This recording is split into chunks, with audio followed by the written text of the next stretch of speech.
વડોદરા શહેરમાં ઠગાઈના ગુનાઓ વધી રહ્યા છે ત્યારે વડોદરા શહેરના હાથીખાના અનાજ માર્કેટમાં આજરોજ એક ગઠિયો વ્યાપારીની નજર ચૂકવી ગલ્લામાંથી 16,000 રૂપિયાની રોકડ રકમની ચોરી કરી આ ગઠિયો ફરાર થયો હતો।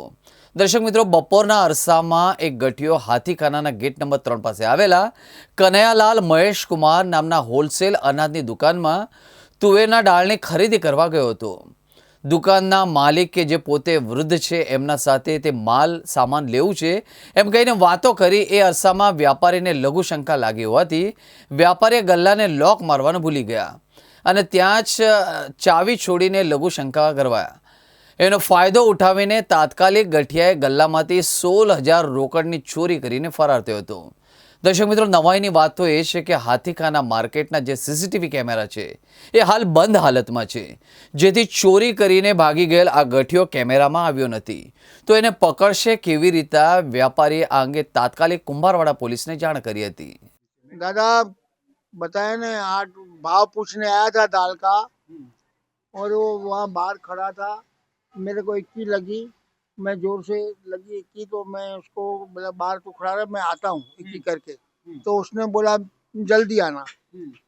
मेरी भूल ये हो गई कि इक्की की वजह से मैं चाबी गले की निकालना भूल गया। तो जब आया तो वो आदमी नहीं था, तो मेरे को डाउट लगा, तो मैंने गला खोला तो उसमें 16,300 लेके चला गया वो आदमी।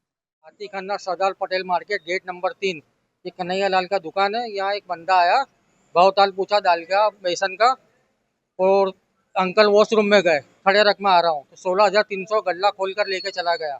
अब ये एरिया पूरा सेंसिटिव है, कैमरा बंद है, चालू है तो पता नहीं 50% के ऊपर कैमरा बंद है पुलिस का, तो व्यापारी को सिक्योरिटी कौन देगा? पुलिस कमिश्नर से मेरी गुजारिश है कि सब कैमरे चालू कराओ और व्यापारी को सिक्योरिटी दे। यहाँ बार बार चोरी का बनाव बनता है, अभी तक कोई चोर पकड़ाया नहीं है। तो मैं मीडिया के माध्यम से बता रहा हूँ कि आप लोग जल्द से जल्द इनको इंसाफ मिले। अंकल को हमारे इसलिए ना मीडिया को जान किया मैंने।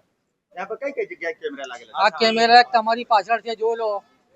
આ વિસ્તારમાં ટોટલ 9 કેમેરા છે, પણ બંધ છે કે ચાલુ ખબર નથી, પણ અમુક કેમેરા ચાલુ છે, અમુક બંધ છે। તો તમારા માધ્યમથી પોલીસ કમિશનરને વિનંતી કરું છું કે આ કેમેરા વહેલામાં વહેલા ચાલુ કરાવે।